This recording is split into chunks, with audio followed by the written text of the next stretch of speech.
U ovome zadatku analizirat ćemo rast najvećih tvrtki u posljednjem desetljeću po ukupnom prihodu.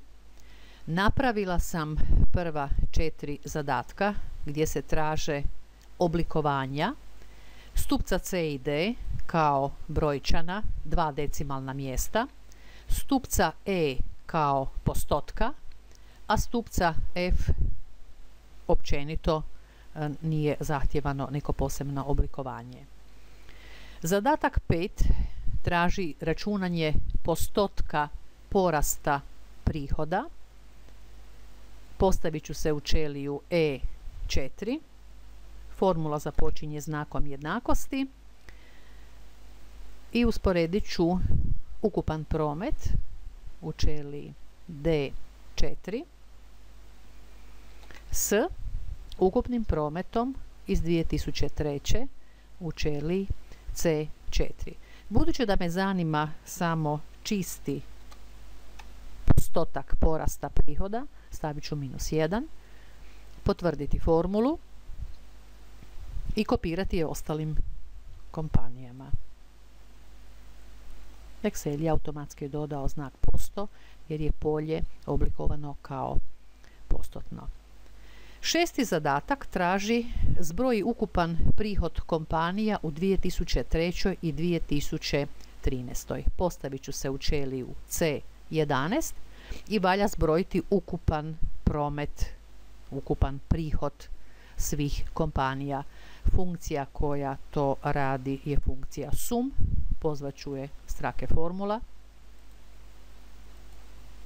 Zadati raspon ćelija, odnosno provjeriti je li ispravan, C4 do C10. Potvrditi formulu i kopirati je na susjednu ćeliju gdje računamo ukupan prihod u 2013. 7. zadatak zahtjeva zaokruživanje rezultata iz ćelija C11 i D11 na jedno decimalno mjesto. Funkcija koja to radi je funkcija round, pozvat ću je strake formula round. Njezina sintaksa je iza ključne riječi otvorena okrugla zagrada, broj koji želimo zaokružiti i broj decimalnih mjesta na koji želimo zaokružiti broj. U našemu zadatku to je broj koji se nalazi u ćeliji C11, a traženi broj decimalnih mjesta je 1. Kopirat ću formulu na susjednu ćeliju i možemo primijetiti da je Excel dobro zaokružio 77 na prvu veću, to je 8, odnosno 53 na 5. Sljedeći zadatak, 8. zahtjeva sortiranje tablice po polju postotak porasta ukupnog prihoda i to od najvećeg prema najmanjem. Kod sortiranja valja obratiti pozornost na pravilno označavanje tablice s retkom zaglavlja i 7 kompanija koje želim sortirati. Na kartici polazno u grupi uređivanje imamo alat sortira i filtriraj. Kliknut ću na strelicu i biram prilagođeno sortiranje u kojemu želim provjeriti je li Excel ispravno prepoznao po kojem stupcu želimo sortirati. To je stupac postotak porasta ukupnog prihoda, naravno po vrijednosti u ćeliji, a redoslijed od najvećeg prema najmanjem. Potvrdit ću i Excel je sortirao po postotku porasta ukupnog prihoda od najvećeg do najmanjeg. 9. zadatak zahtjeva analizu dobivenih rezultata i to na način da u ćeliju u stupcu F upišemo za svaku kompaniju je li ukupan prihod veći od 20 novčanih jedinica ili je manji od 20 novčanih jedinica. U ovu analizu radi funkcija if, pozvaću je strake formula, if. Njezina sintaksa je if u zagradi logički test, točka zarez kao razdjelni znak. Sljedeći argument je vrijednost ako je true, znači ako je logički test ispunjen, ispisat će se ono što slijedi iza točke zareza. Ako logički test nije ispunjen, ako je false, dakle laž, ispisat će se, odnosno izvršiti ono što stoji iza točke zareza. Potvrdit ću dijaloški okvir i zadajem logički test. Logički test u našemu primjeru je da je ukupan prihod kompanija u 2013. veći od 20. Što tada valja napraviti? Upisati u ćeliju tekst veći od 20. Ili mogli bismo napisati prihod ili ukupan prihod je veći od 20.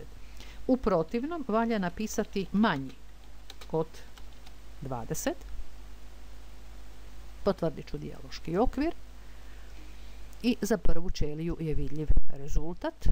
Kopirat ću formulu ostalim kompanijama i sad mogu uočiti da je šaroliki prikaz. Neke kompanije imaju, neke nemaju veći prihod od 20 novčanih jedinica i dobiveni rezultat nije pretjerano pregledan.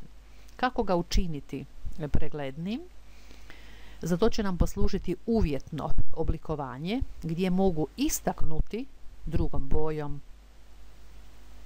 drugom ispunom ćelije one kompanije kod kojih je promet veći od 20, pa ću, zadatak 10, uvjetno oblikovati prihod kompanija u 2013. godini i označiti ga crvenom. Označit ću stupac D, ćelije D4 do D10 i otići u grupu stilovi, uvjetno oblikovanje, istakni pravila ćelije, budući da se radi o numeričkim podacima, je li sadržaj veći od, u našemu zadatku, 20 novčanih jedinica, odredila sam u prvome dijaloškom okviru, a u drugome način isticanja. Crveni tekst.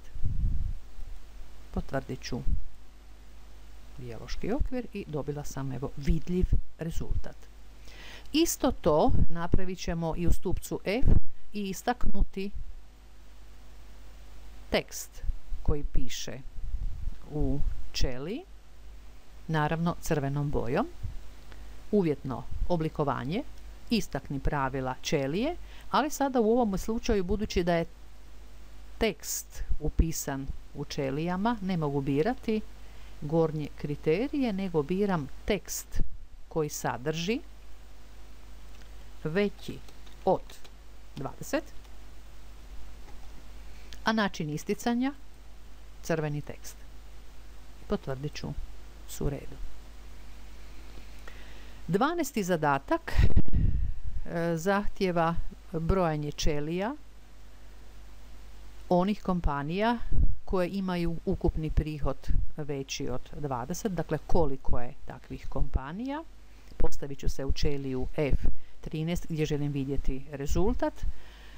Funkcija koja broji ćelije po nekome kriteriju je funkcija COUNTIF, pozvaću je strake formula COUNTIF.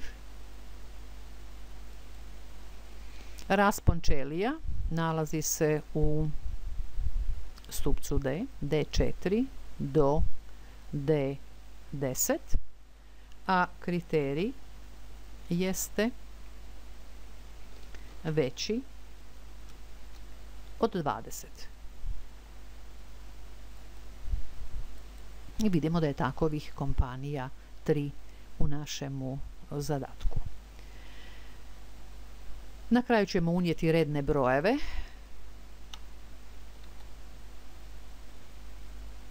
Kompanija zadržat ću ispune, kopirat ću, odnosno ispuniti rednim brojevima i ostale ćelije. Ako želimo ukinuti ovo uvjetno oblikovanje, kako ćemo to napraviti? Odlazimo u grupu stilovi, uvjetno oblikovanje i očisti pravila u kojima zadajemo želimo li očistiti pravila iz odabranih ćelija ili iz cijeloga radnoga lista.